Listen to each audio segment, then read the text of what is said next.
guys. Chapters 46 through 48 is what we're going to be reading in Fish in a Tree today. Chapter 46 starts on page 232.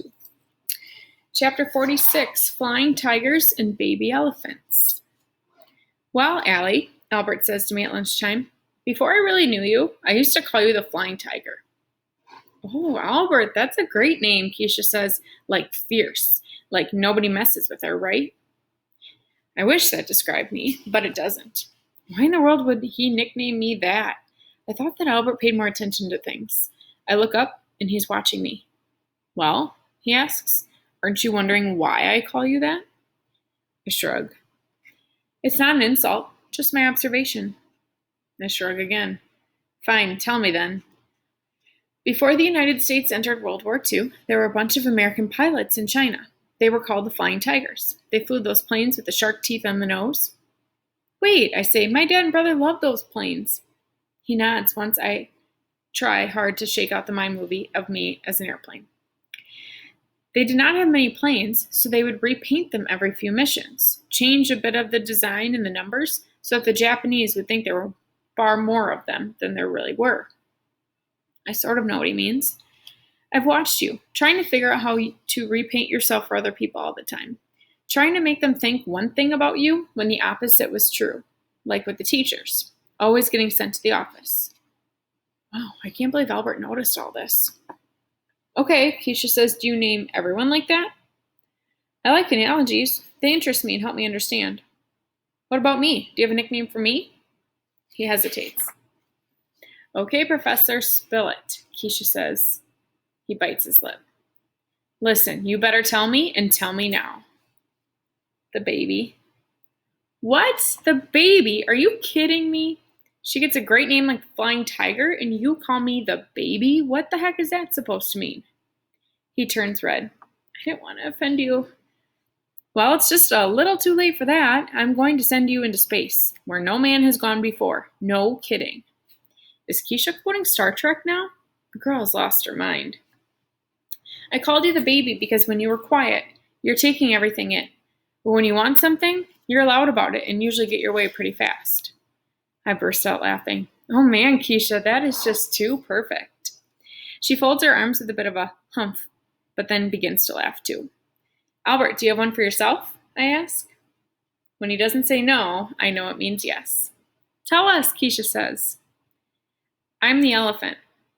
Because you're big? I ask. No, Keisha says, because he has a good memory. Elephants do have good memories, he says, but that isn't why I chose it as my symbolic name. Then why? I ask. Well, I've become a pachyderm. Is that a religion? I ask. His face twitches a bit. No, an elephant is a pachyderm. It means an animal with thick skin. I guess we're all pachyderms then, or we pretend to be. His finger picks at the side of his thumb. Elephants feel a wide range of emotions, but their behavior remains constant. On the outside, happy and sad often look the same. I can't remember the last time I had nothing to say about something. All this time, I thought that Albert was the science guy, with as much feeling as a pine cone. But I was wrong. All that watching he does, all that thinking, he really does understand things. He definitely gets me. Chapter 47, Great Minds Don't Think Alike. Mr. Daniels looks really happy as he makes an announcement to us one morning. Today, my Fantasticos, we are going to jump from our social studies unit and talk a little bit about some famous people. People I bet some of you know. He takes out pictures and stands them on the tray of the board. They almost cover the length of it, and I worry that we will have a test or have to write about our favorite. Mr. Daniels seems electric. I'll say the name, and then you tell me if you know why they're famous. Deal? No need to raise your hands, just call out. Wow, he's breaking the biggest teacher rule ever. He points to the first picture. Thomas Edison. Wait, I know who that is. I squeak out. He invented the light bulb. Great, Allie. But if you know, don't answer like a question. Declare your answer. I imagine myself at a podium in front of thousands of people, arms in the air, declaring my answer. What about this one? He asks. Max says, Alexander Graham Bell, who invented the telephone. I did a report on him. Most excellent work, Mr. Daniels says. The next one is George Washington. Everyone knows that one. Henry Ford, he asks. He invented the car, I declare. Well, he did begin Ford Motor Company, but he didn't invent the car. He perfected the moving assembly line, which was a very clever way to build a lot of cars fast. Oh. Allie, do you know, or how do you know about these inventors? My mom bought a DVD called Schoolhouse Rock. It has a cartoon about inventors. Ah, yes, Schoolhouse Rock is awesome. Next one, Albert Einstein. He says this one like he's introducing someone on a game show. Albert raises his hand. Yes, Albert? Albert Einstein was born in Germany on March 14th, 1879. He is considered the greatest human mind to ever have lived in the fields of physics, mathematics, and philosophy. He changed all of science with his ideas. My father says that the field of science was like Pinocchio as a puppet, and Einstein changed it into a real boy. Does he really? Mr. Daniels laughs. That's brilliant. Is your father a scientist, Albert? Yes, sir. He named me after Albert Einstein, so I know a lot about him. Keisha whispers to him, Is that why you style your hair after him? She turns to me. That boy has never even seen a comb. Style my hair? Albert asks, confused. Mr. Daniels walks back toward the pictures. I have a feeling that Albert's father is quite a scientist indeed. We go through the rest of the pictures. Leonardo da Vinci, a famous painter of the Mona Lisa, also a gifted inventor. Pablo Picasso, another famous inventor, who created a modern style that no one had ever seen before. Patricia Polacco, talented illustrator and author.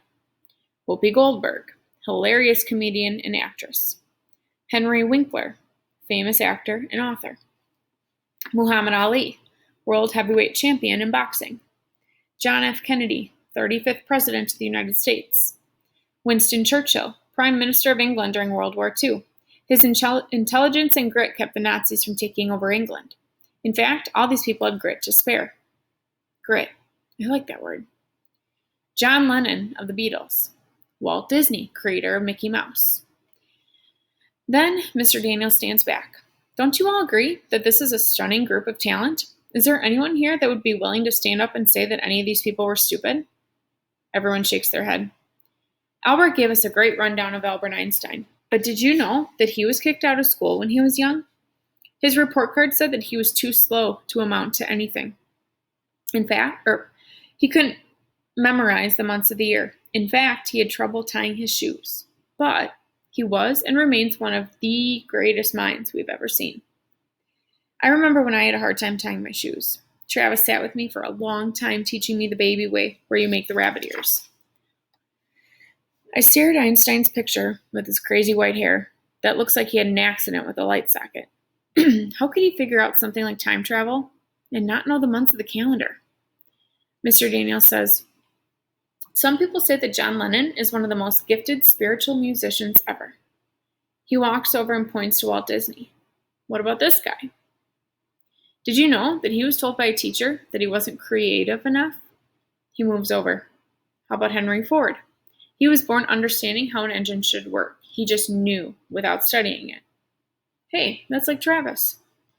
He walks toward the windows, knew exactly how it should go together. He never went to school for it, but he was such a genius with machines, he worked as Thomas Edison's engineer for a while. He built his first car by hand by building a motor and putting it in between two bicycles. And with his idea of using a moving assembly line, he ushered in a whole new world. He walks back toward the board. You know what all these people have in common? He asks the class. Then he stands in front of my desk and he looks me dead in the eye. Many believe they all had dyslexia. I feel it in my gut. In fact, I feel it everywhere. He smiles a bit. That's right. As children, they struggle to read even simple words, and based on some other clues as well, most experts now believe they had dyslexia. But of course, we know their struggles weren't because they were stupid. It's just that their minds worked differently. And thank goodness they did, because otherwise we may not have telephones or light bulbs or stunning works of art. He smiles, and we wouldn't have Mickey Mouse. He's quiet for a while. I think he's letting it sink in. So then, for your homework, I have an extra credit assignment. He turns on the smartboard and he's writing, and there's writing. And then in your book, there's a big 2-line phrase that has a bunch of letters jumbled together.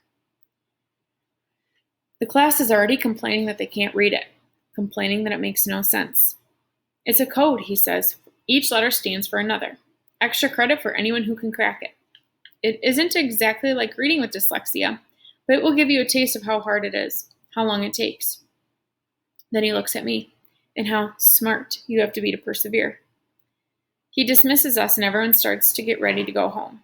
But I'm still staring at the pictures of all those famous people and wondering if they felt like me when they were young. Did they feel stupid? Did they wonder what would become of them? Mr. Daniels squats next to me. Allie. Although the room is loud, it's like the sounds are far away. Are you okay, Allie? Mr. Daniels asks. I turn to him and have to clear my throat before speaking. It's true. All those people there? I look back at their pictures. All those people couldn't read, like me? Indeed, he says, smiling.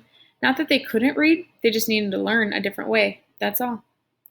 He puts an oval-shaped piece of metal in front of me. This is a paperweight, he says. It's a gift for you. For me? Yes, look. He points at each word as he reads them. Never, never, never quit. Winston Churchill. I pick it up. It's heavy. I'm not giving it to you as a reminder, because I know that you will keep at it. I've really gotten a sense lately of how hard you've had to work to learn what you have. And, he says, laughing, you fooled a lot of smart people. So how smart does that make you? I swallow hard. I'm giving it to you because I want you to know that I've noticed and that you're going to be okay, Allie. He leans forward a bit. Better than okay, actually. My head swims with all that's changed. In school and in me. Chapter 48. Oliver's idea of lucky. So, what's it like? Oliver asks before his body has even come to a stop in front of my desk. What's it like? This thing you have. Dystopia or whatever. Dyslexia? Yeah, what's it like? Well, I begin, but I don't have an answer. Don't you see everything backward? That's what I hear. He squints. Wait, do you see me backward right now? I shake my head. No, I don't think so. Then a mind movie of the butterflies at the museum drops into my head, and I look back at him. It's kind of like the letters on the page flutter like butterflies. His face scrunches up. Wait, you mean they move? The letters move? I nod. His eyes widen. That is so cool. You're so lucky. Letters just stand there all boring when I read. I hate reading. I'd rather do anything in the world than read. Really? I ask, wishing that the letters would just stand still for me and wait to be read. He gasps a little, as if he can't believe that I don't agree. Yeah? Are you kidding? Last summer, my mother kept giving me the choice of reading or washing her car. She had the cleanest car in the neighborhood all summer long. I smile because I really like Oliver. I've been thinking about myself so much, I've never really noticed how funny he is. And looking around the room, I remember thinking that my reading differences were like dragging a concrete block around every day, and how I felt sorry for myself. Now I realize that everyone has their own blocks to drag around, and they all feel heavy. I think of that word Mr. Daniels used when he talked about the famous people with dyslexia. Grit. He said it's being willing to fail, but try again. Pushing through and sticking with something even if it's hard. He also told us that a lot of those famous people were not afraid to make mistakes, no matter how many they made. I think messing up will bother me less than it used to. Keisha, Albert, and I are hanging out on the playground when Shay and a few of her clones come over. So, you really have that thing that Mr. Daniels was talking about, right? Shay asks. Yeah, I say, feeling proud of it after his talk. So, dyslexia. Don't you see letters backward or something? Sort of, I reply. Not sure exactly, since I've never seen the letters the way other people have. Figures, she says. My brother's in kindergarten, and he can see them the right way. She looks at me like she always has. It bugs me, but not like it used to. Albert steps forward. Do you ever see the letters backwards, Shay? No, are you kidding me? Oh, Albert says, dropping his voice. Too bad. Why is that too bad? Oh, well, it's a sign of intelligence. And then this thing just comes over Albert, like he's all relaxed and everything, standing in a way that isn't all stiff and Albert-like. I know that you think I'm a nerd and everything, he says to her. I mean, you've called me all kinds of things, but there is one thing you've never called me. What could that be? Dumb. You've never called me dumb. She swings her hip to the side and laughs. What's your point, Albert? Well, there are a lot of letters that I've always seen backward. And Allie sees more than I do. So who knows how smart she must be. Wait, Albert sees letters backward? Shay's thinking about it, looking like she just found out that she's the only one not invited to a party. What letters do you see backward? Well, O, I, T, A, M, V, X, U, and some others. Huh? Wow, Shay at a loss for words? I never thought I'd see the day. Come on, she finally says. I have better things to do. I'm going to the bathroom, Jessica says. I'll be there in a second. Obviously, Shay says, you wouldn't dare not to be. She leaves and her group follows. But they don't all stomp away like they usually do. A few walk behind her, half looking back. Jessica turns and jogs back to us. I can tell right away she's different. Hey, I think it's cool, the dyslexia. And you're a really good artist, she says, and then turns to walk away again. Then stops, turns back. And I'm really sorry, Allie, for everything, she says before turning to run this time. My mom is right. I'm sorry are powerful words. So, Mr. Science, Keisha says, turning toward Albert, did the world just fall off its axis or what? Did I just see what I think I did?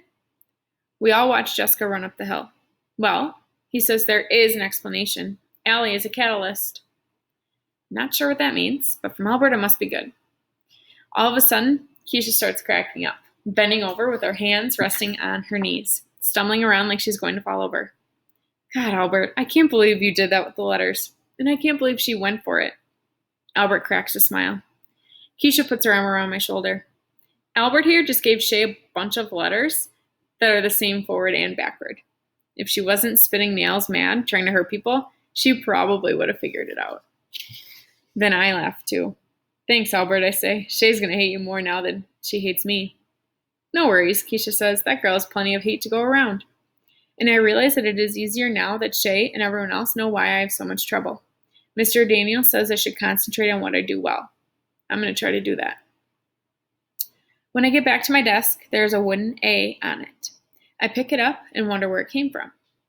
Allie, my grandfather would like you, says Suki. I carved this letter from one of his blocks. It is for you. A for Allie. But also, I think you're amazing, and I admire you. I wanted you to know that.